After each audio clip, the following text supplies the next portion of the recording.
그리고 두 번째로는 선생과 제자였어요. 근데 예수님께서 제자들에게 부르실 때 뭐라고 하셨습니까? 나를 따라오라 라고 말씀하십니다. 주께서 천국복음을 선포하시며 갈릴리 해변에 도착하여 그곳에서 제자들을 부르십니다. 제자들을 찾았다라고 합니다. 마가복음 1장 16절에서 17절의 말씀에 보니까 갈릴리 해변으로 지나가시다가 시몬과 그 형제 안드레가 바다에서 그물을 던지는 것을 보시고 그들은 어부라 예수께서 이러시되 나를 따라오라 내가 너희로 사람을 낚는 어부가 되게 하시리라 라고 말씀해 주십니다. 예수께서 제자를 선택하여 부를 때 하나님의 복음의 선포의 때가 시작된 것 같아요. 제자를 부르시기 위해 하나님 원칙을 세워 놓으셨어요. 그 원칙은 제자들에게 찾아가신다는 것입니다. 여러분, 보통은 제자들이 선생을 찾아갑니다. 어떤 교수님이 좋다 라면 그 교수님이 있는 곳을 찾아가야 합니다. 그런데 어때요? 예수님께서는 제자들에게 찾아오셨어요. 하나님께서는 저와 여러분들에게 찾아오셨습니다. 왜 찾아오셨어요?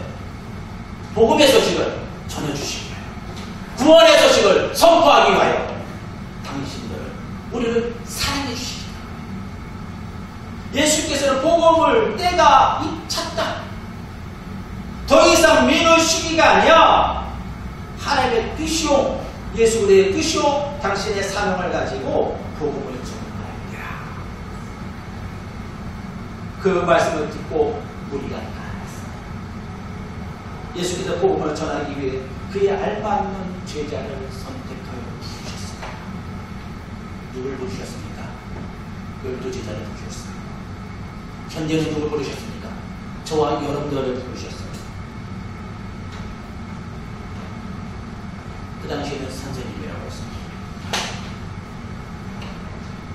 우리가 보통 선생님에게 배우기 위해서 합니다. 근데 예수님께서 직접 오셨어요. 그리고 너는 나를 따르라.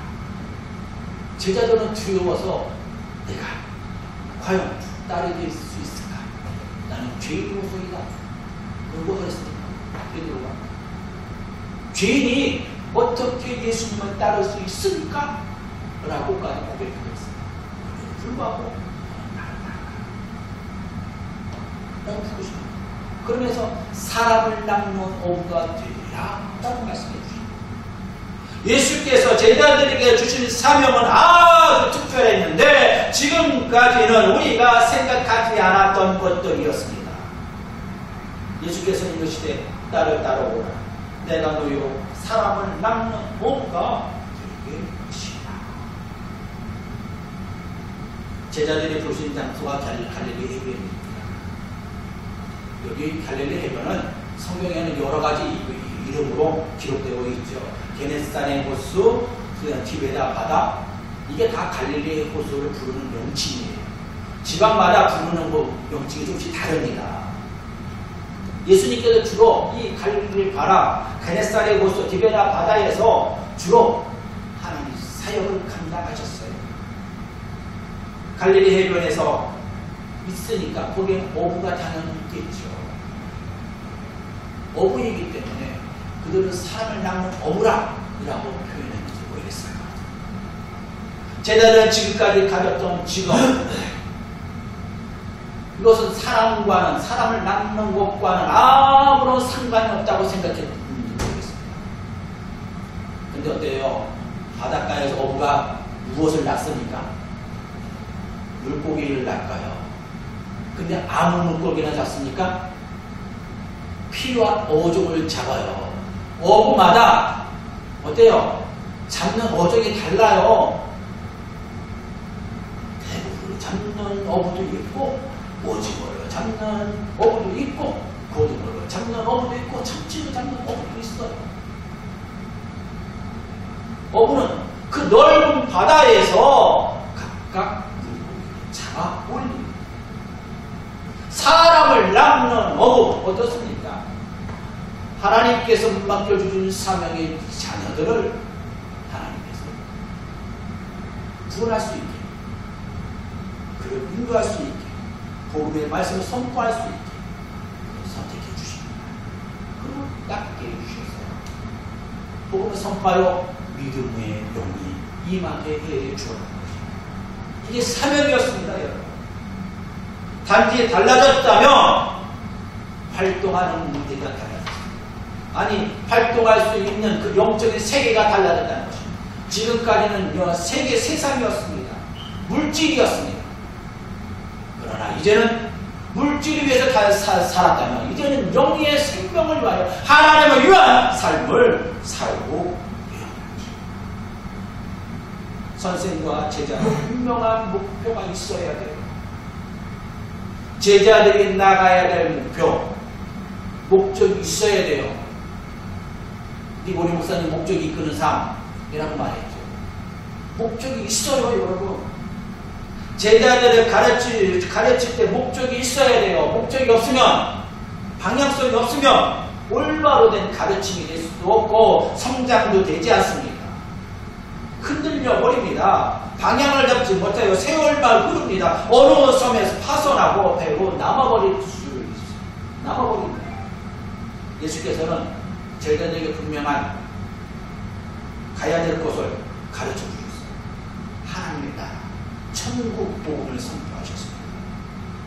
저와 여러분들의 2024년도에 부흥하는 교회, 우리가 부흥의 영을 하나님 주시옵소서. 이 선명한 우리들에게 방향을 주었습니다. 목적을 주었어요. 이 말씀을 무장하여서 수많은 영혼들에게 주님의 복음을 전할 수 있는 하나님의 백성이 되어주는 것입니다. 그리고 또한 두 번째는 과거의 그거를 버리라 라고 말씀해 주십니다. 무엇인가 배우기 위한 학생들의 행동은 두 가지로 나타납니다. 하나는 자신이 지금까지 배운 방법을 가지고 최고라고 생각해요. 특히 한 분야에서 업적을 이룬 사람들은 더욱 그와 같은 생각에 사로잡힙니다. 아마 예수님께서도 이와 같이 비슷했을 것 같아요. 베드로와 안드레, 야고보, 요한, 어부로서 왕성하게 활동했던 분들입니다. 그들은 어부에서 실패한 사람이 아니에요. 각자의 배와 어부, 가업을 가지고 있는 분들이었어요. 그와 같은 제자들이 예수님을 따른다는 것은 쉽지도 않습니다. 설령 예수님을 따른다고 하여도 각자의 생각과 방식을 가지고 예수님을 따랐고 그와 같은 세상을 바라보았다는 것입니다. 그러나 자신들이 그동안 살았던 방법을 모두 버리고 예수님을 온전히 따를 수 없고 그와 같은 말씀을 전할 수도 없었습니다. 그러나 그 제자들은 예수님을 모든 것을 다 내려놓아야 할 것입니다. 제자들이 부르실 때 나타나는 현상, 그들은 그물을 버려두니라. 뭘 버렸어요? 그물을 버렸습니다. 뭘 버렸습니까? 배를 버렸습니다. 아버지를 버리고 품꾼을 버렸습니다. 그리고 누구를 따라갔습니까? 예수를 따라가니라. 아마 그림이 그려질 것 같아요. 가장 예수님이 앞서가고 제자들이 따라가고 뒤에는 배와 그물 품꾼들이 제자들을 바라보고 있는 풍경이 아마 있을 것 같아요.